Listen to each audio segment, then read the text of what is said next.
గణేష్ నిమజ్జనం వేడుకలకు 3,000 మంది పోలీసులతో బందోబస్తు కల్పిస్తున్నట్టు తెలిపారు సెంట్రల్ జోన్ డీసీపీ శిల్పవల్లి. ఇతర ప్రాంతాల నుంచి ప్రత్యేక బలగాలను పిలిపిస్తున్నామన్నారు. సమస్యాత్మక ప్రాంతాలపై స్పెషల్ ఫోకస్ పెట్టామన్నారు. ఇక ఇప్పటికే షీ టీమ్స్, ఎస్ఓటీ పోలీసులు ఆకతాయిలను గుర్తించే పనిలో ఉన్నారన్నారు. కేంద్ర హోంమంత్రి అమిత్ షా పర్యటనకు ర్యాంకులను బట్టి బందోబస్తు ఏర్పాటు చేస్తామన్నారు. ప్రతిసారిలాగే ఉదయాన్నే ఖైరతాబాద్ గణేశుడి శోభాయాత్ర ప్రారంభమవుతుందన్నారు.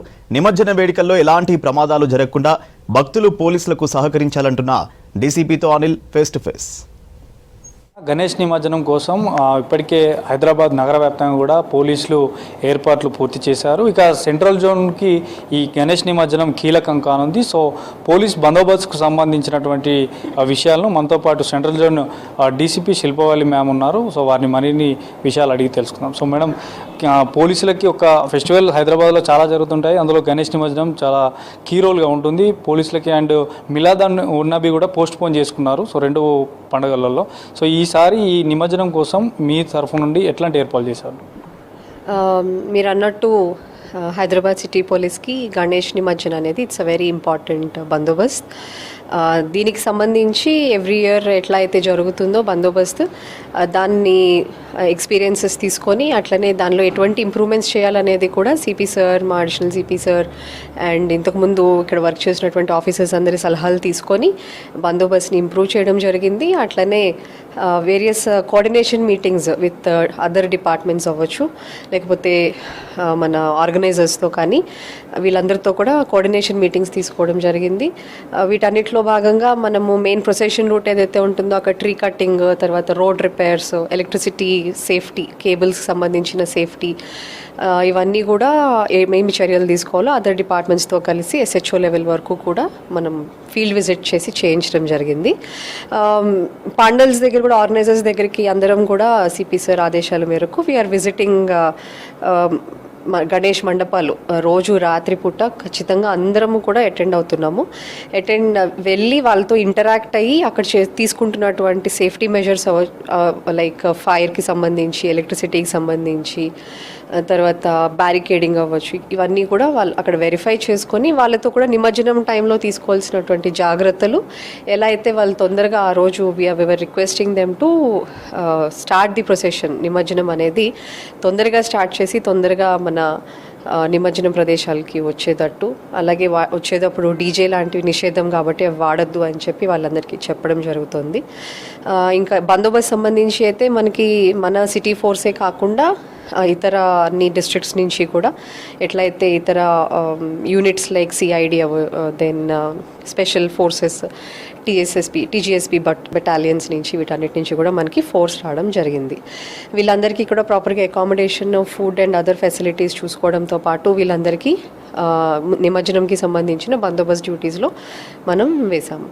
అలానే బడా గణేష్కి సంబంధించి కూడా ముందు మనకి ప్రయారిటీ ఆ రోజు తొందరగా అయిపోతే గత 2-3 సంవత్సరాల నుంచి ఎట్లా అయితే ప్లాన్ చేసి 6వ తారీఖు ఉదయాన్నే బడా గణేష్ ప్రొసెషన్ తొందరగా కంప్లీట్ చేసుకుంటే మనం మిగతా శోభాయాత్ర ఏదైతే వస్తుందో దానికి సంబంధించి మనం ఫ్రీ అయిపోతాము.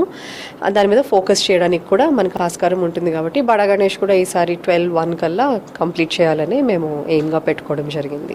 అండ్ కేంద్ర హోంశాఖ అమిత్ షా కూడా వస్తున్నట్టు తెలుస్తుంది. సో అతనికి సంబంధించి అంటే రూట్ మ్యాప్ కానీ సో బందోబస్తు కూడా ఇట్లా ఏర్పాటు చేశారు.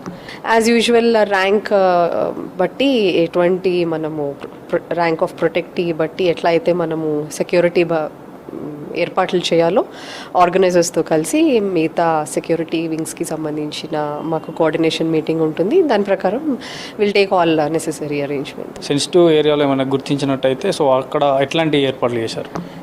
సెన్సిటివ్ ఏరియాస్ కూడా గుర్తించడం జరిగింది. ముఖ్యంగా పాండల్స్ కానీ ఎన్ రూట్ కానీ ఉన్నవి గుర్తించడం జరిగింది. అక్కడ ఎటువంటి ప్రికాషనరీ మెజర్స్ తీసుకోవాలో అవన్నీ కూడా ప్రతి సంవత్సరం తీసుకున్నట్టే ఈసారి కూడా తీసుకుంటున్నాము. అట్లనే ఫ్లాగ్ మార్చెస్ చేయడం, వచ్చిన out side force RAF forces అన్నిటితో ఫ్లాగ్ మార్చెస్ కూడా చేస్తున్నాం.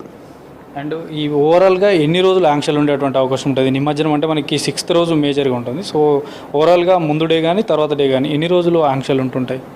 ఇది 7th రోజు కూడా మార్నింగ్ అవర్స్ వరకు కూడా ఉంటుంది. బికాజ్ మీరు గమనిస్తే 6th రోజు ఈవినింగ్ అర్లీగా స్టార్ట్ అయితే మనకి 7th రోజు అర్లీగా అయిపోతుంది. ప్రాబబ్లీ ఈసారి మేము 7th కూడా అర్లీగా అయిపోతుంది అనుకుంటున్నాం, ఎందుకంటే 7th రోజు నైట్ గ్రహణం అని అంటున్నారు కాబట్టి అందరినీ కూడా 6th రోజు తొందరగా తీయమని ఆర్గనైజర్స్ కూడా మన భాగ్యనగర్ గణేష్ ఉత్సవ సమితి వాళ్ళు కూడా అందరినీ కోరడం జరుగుతుంది. మేము కూడా 6వ తారీఖున ఈసారి తొందరగా వస్తారని అనుకుంటున్నాం. అండ్ లాస్ట్గా ఆకతాయిలను గుర్తించడం కోసం షీ టీమ్స్ కానీ ఎస్ఓటీ పోలీసులకు సంబంధించి డిప్లాయ్ చేస్తున్నారా? Crime teams and she teams ఎప్పట్లానే వాళ్ళు ఆపరేట్ చేస్తూ ఉంటారు. Undercover they will be operating. And మీరు ఎట్లా అయితే ప్రతిసారి వాళ్ళ వర్క్ అవుట్కమ్ ఎట్లా చూస్తారో ఇట్లా అన్లెస్ చేసే వాళ్ళు తగ్గితే తప్పితే వీళ్ళు చేసే వర్క్ అయితే it will be same. So మొత్తానికి గణేష్ నిమజ్జనంకి సంబంధించి మాత్రం సెంట్రల్ జోన్లో అన్ని ఏర్పాట్లు పూర్తి చేశారు. ఇక ఈ 3 రోజుల పాటు ఏదైతే 5th, 6th, 7th రోజు పాటు కూడా కొన్ని ఆంక్షలు ఉండేటువంటి అవకాశం ఉంది. సో దీనికి సంబంధించి ఇక పూర్తిగా కూడా నిమజ్జనం ప్రక్రియలో భాగంగా ఎట్లాంటి ఏమైనా ఆకతాయిలు కానీ ఇంకా వారి అంతుపట్టడానికి కూడా ఎస్ఓటీ అండ్ షీ టీమ్స్ కూడా డిప్లాయ్ చేశారు. ఇక మరోవైపు ప్రత్యేక బలగాలను కూడా వాడుతున్నట్టు తెలుస్తుంది. మరోవైపు ఇటు సమస్యాత్మక ప్రాంతాలను కూడా గుర్తించి అక్కడ కూడా ఎట్లాంటి ఇబ్బందులు లేకుండా కూడా పోలీస్ శాఖ తరపు నుండి అన్ని ఏర్పాట్లు చేస్తామంటున్నారు పోలీసు అధికారులు. రిజన్స్ మధుతో అనిల్ V6 న్యూస్ హైదరాబాద్.